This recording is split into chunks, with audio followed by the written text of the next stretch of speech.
కంటి అద్దాల నుండి శాశ్వత విముక్తి పొందండి. లాసిక్ సర్జరీ 14,000 మాత్రమే. వివరాలకు సంప్రదించండి. శ్రీతేజ్ను పరామర్శించడానికి మందకృష్ణ మాది గారు కిమ్స్ హాస్పిటల్కి చేరుకున్నారు. సార్ ఈ లోపల ఏంది ఆ బాబు పరిస్థితి ఎలా ఉంది?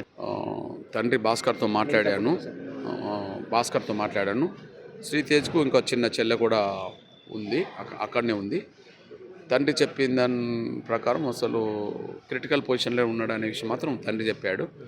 ఈ లోపలికి వెళ్దామంటే అక్కడికి వెళ్ళడం బాగా కాదు అని చెప్పి డాక్టర్లు చెప్తే డాక్టర్లే బయటకు చెప్పారు.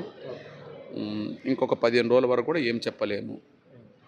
ఇప్పుడు అన్ని రకాలుగా వైద్యం అందిస్తున్నాం కానీ దానికి అనుగుణంగా స్పందించట్లేదని మాత్రం 15 రోజుల వరకు ఏం చెప్పలేదని మాత్రం చెప్పడం జరిగింది. ఒక రకం చెప్పాలంటే డాక్టర్లు చెప్తున్న దాని ప్రకారం చాలా క్రిటికల్గానే ఉన్నదనే విషయం అర్థమవుతుంది. ప్రభుత్వం దీని పట్ల ఏమైనా చొరవ తీసుకుంటే బాగుంటుందంటారు, అంటే మెరుగైన వైద్యం కోసం కానీ ఏదైనా?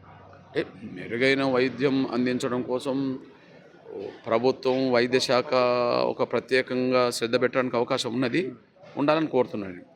సేమ్ టైం అల్లు అర్జున్ గారి కుటుంబం సంబంధించిన వాళ్ళు కూడా ఇక్కడ ఉండబడే ఆసుపత్రి పెద్దలతో మాట్లాడుతూ ఏమైనా కూడా మేము ఉన్నాం కాబట్టి మీరు ఖర్చుకు వెనకాడం కాబట్టి మీరు అన్ని రకాలుగా వైద్యం మాత్రం అందించండి అని చెప్పి వాళ్ళు అందిస్తున్నట్టుగా వాళ్ళు పరిస్థితి చేస్తున్నట్టుగా చెప్పడం జరిగింది. ఇప్పటికి 25 లక్షలు ప్రకటించారు అల్లు అర్జున్, ఇంకా మనం ప్రకటిస్తే బాగుంటుందంటారు?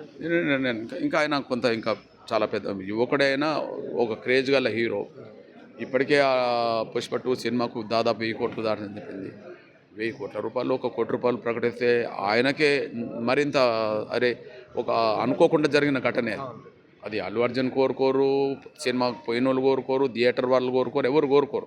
అనుకోకుండా జరిగిన ఘటన అయినా పోయిన ప్రాణం తిరిగి రాదు కాబట్టి ఆ కుటుంబం ఏ ఇబ్బందులు ఉండకుండా భవిష్యత్తులో ఉండాలంటే 25 లక్షల నుంచి 1 కోటి రూపాయలు ఆయన ప్రకటిస్తే బాగుంటుందని చెప్పి నేను అప్పీల్ చేస్తాను. బాబుల తండ్రి ఏమంటున్నాడు సార్ అంటే అల్లు అర్జున్ అరెస్ట్ అయినప్పుడు అల్లు అర్జున్ కేసు సంబంధాలు అనుకోకుండా జరిగిన ఘటన అని చెప్పేసి ఆయన ఖండించారు. దాన్ని కూడా ఆయన ఏమంటున్నారు జనరల్గా ఇష్యూకి సంబంధించి? ఇప్పుడు నిర్లక్ష్యం అనేది అల్లు అర్జున్దా, నిర్లక్ష్యం అనేది పోలీస్ యంత్రాంగందా, ఇక్కడ స్పష్టంగా మనం తేలాలి.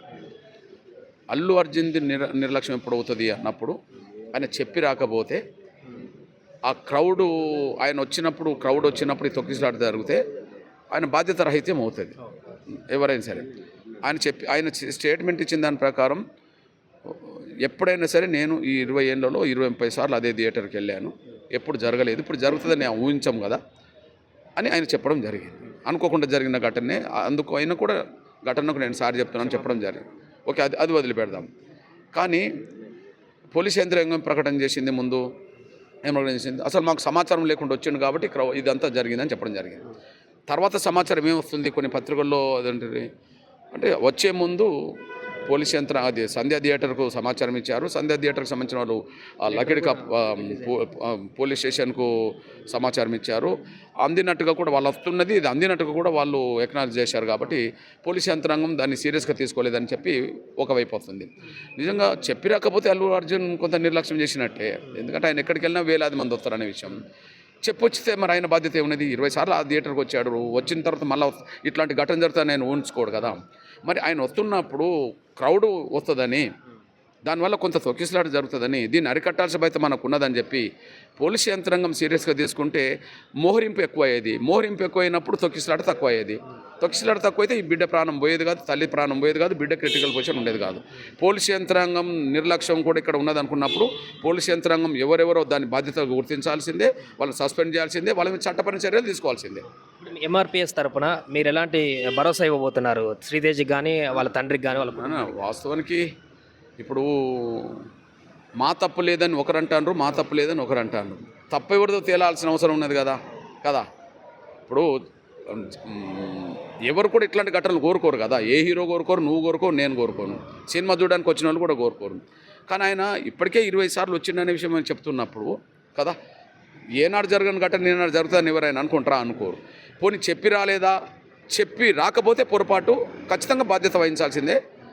చెప్పి వస్తే ఎవరు బాధ్యత వహించాలా? క్రౌడ్ను అరికట్టాల్సిన బాధ్యత ఎవరిదిగా? డిపార్ట్మెంట్ది కదా. ఆ డిపార్ట్మెంట్కు చెప్పొచ్చినా దాన్ని అరికట్టడంలో పోలీస్ యంత్రాంగం విఫలమవుతే స్థానికంగా ఎవరెవరు దాని బాధ్యతలో వాళ్ళ మీద శాఖపరమైన చర్యలు తీసుకోవాలి, చట్టపరమైన చర్యలు తీసుకోవాలి. వన్ సైడ్కి ఎవరు ఉండదు. వాస్తవాలుగానే సమాజం ముందు తీసుకెళ్ళాలి. అది నా బాధ్యత. అదే మొత్తానికి మందకృష్ణ మాదిగ గారు చెప్తుంది ఏంటంటే ఈ ఘటనకు సంబంధించి తప్పెవరిది ఒప్పెవరిది అనే విషయాన్ని పక్కన పెడితే జరిగినటువంటి ఘటనకు సంబంధించి పూర్తిగా విచారణ చేయాల్సిన అవసరం ఉంది. చెప్పి కనుక వస్తే అల్లు అర్జున్ కనుక అక్కడికి వస్తున్నాడని ఇన్ఫర్మేషన్ ఇచ్చి కనుక వచ్చినట్లయితే ఆ ఘటనకు సంబంధించి ఆయన బాధ్యత వహించారు. ఒకవేళ చెప్పకుండా వస్తే అల్లు అర్జున్ బాధ్యత వహిస్తారంటే వివరాన్ని కూడా ఆయన క్లియర్ కట్ చెప్తున్నారు. ఏదేమైనా కూడా కిమ్స్లో శ్రీతేజ్ పరిస్థితి క్రిటికల్గానే ఉందని డాక్టర్లు కూడా చెప్పినట్టుగా చెప్తున్నారు. మందకృష్ణ మాదిగ గారు పైకి వెళ్ళి మాట్లాడడం జరిగింది. శ్రీతేజ్ తండ్రితో కూడా మాట్లాడడం జరిగింది. డాక్టర్లతో కూడా మాట్లాడడం జరిగింది. వెంటిలేటర్ మీద చికిత్స కొనసాగుతుంది. సాయశక్తుల కృషి చేస్తున్నాం. మ్యాక్సిమం అయినంత వరకు ఆ శ్రీతేజ్ను బ్రతికించడానికి ప్రయత్నం చేస్తున్నామంటూ కూడా చెప్తున్నారు. బట్ ఎట్టకేలకు ఇంకో 15 రోజుల వరకు ఇలాగే పొజిషన్ ఉండేటువంటి అవకాశం ఉన్నట్టుగా చెప్తున్నారు. వెంటిలేటర్ మీద చికిత్స కొనసాగుతుంది కాబట్టి కొంత క్రిటికల్గానే ప్రస్తుతం శ్రీతేజ్ ఆరోగ్య పరిస్థితి ఉన్నట్టుగా కూడా తెలుస్తోంది. సుమన్ టీవీలో మీ పర్సనల్ అండ్ బిజినెస్ ప్రమోషన్స్ కోసం కింది నెంబర్కి కాంటాక్ట్ చేయండి.